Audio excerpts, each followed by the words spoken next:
média, papagaio de todo telejornal.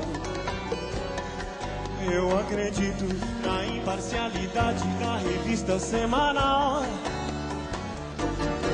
Sou classe média, compro roupa e gasolina no cartão. Odeio coletivos e vou de carro que comprei a prestação. Só pago impostos, estou sempre no limite do meu cheque especial.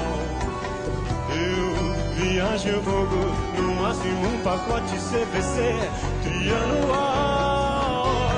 Mas eu tô nem aí, se o traficante é quem manda na favela.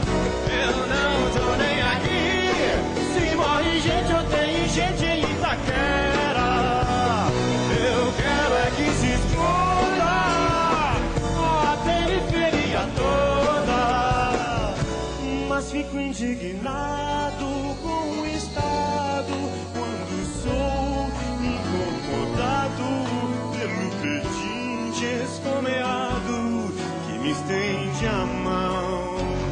O para-brisa ensaboado é camelô, bicho com bala.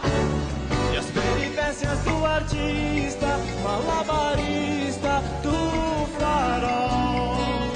Mas se o assalto é em Moema, o assassinato é nos Jardins.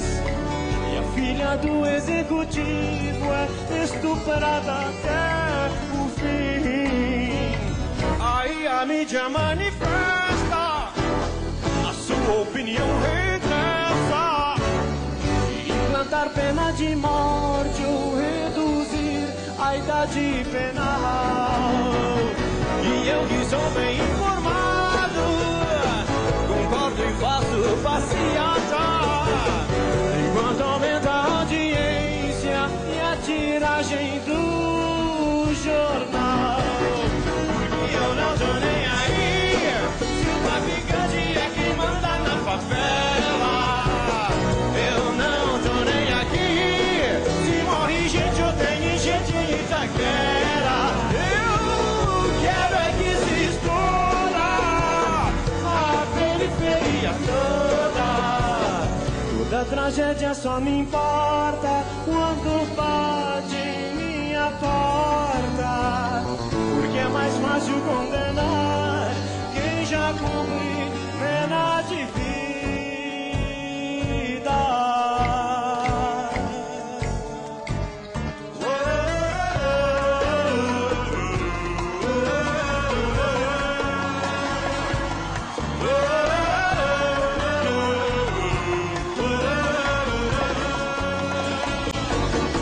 Sou classe média. Boa noite. Uma boa noite para você e até amanhã.